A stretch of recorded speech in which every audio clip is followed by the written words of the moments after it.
في هذا الفيديو نحكي لكم بالتفصيل الأحداث الحقيقية والمثيرة للحلقة 12 من مسلسل مولانا بطولات تيم حسن، والتي حملت عنوان تاكسي السلامة. حلقة كشف أدلة ماضي جابر، سرقة الإسوارة، زيت فاتنة، واعتراف جابر لشهلة بحبه وخطة السلاح. أولاً، كشف مشمش لجاكيت سليم، أدلة من الماضي.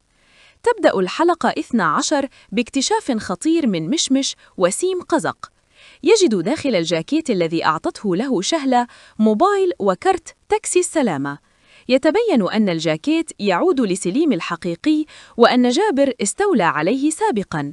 هذا الاكتشاف يربط جابر بالماضي ويعيد فتح ملف سليم المفقود. ثانياً، فارس يتحرى عن سائق التاكسي. رئيس المخفر فارس علاء الزعبي يتحرك بسرعة، يتصل برقم تاكسي السلامة من الكرت للتحقيق عن السائق الذي نقل جابر وسليم. يتوجه لمحطة القطار، يسأل سائقي التاكسي عن أبو رامي والركاب الذين كانوا برفقته. هذا التحقيق يضيق الخناق على جابر ويفتح خيوطاً جديدة في قضية سليم. ثالثاً، سرقة الإسوارة وزيت فاتنة.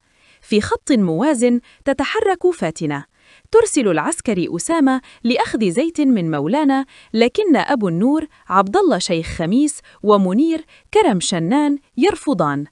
العسكري يدخل مباشرة لجابر الذي يسأله عن علاقة المرأة بالعقيد كفاح فيرفض. مشمش ومنير يراقبان العسكري حتى يصل لفاتنة، ويعيد مشمش لها الإسوارة التي سرقها من أبو النور مقابل الزيت. رابعاً، اعتراف جابر لشهلة، حب وسلاح وماضي الظلم. تصل الحلقة إلى ذروتها في لحظة صراحة كاملة. شهلة تخبر جابر أنها باتت تخاف منه، وأن ما يحدث يبدو كمسرحية. يصارحها جابر بأنه يسعى للحصول على سلاح ليأخذ ثأره بعد سنوات الاعتقال والعنف الذي تعرض له. يتحدث عن الفقر والظلم اللذين عاشهما، ويعترف بحبه لها صراحةً.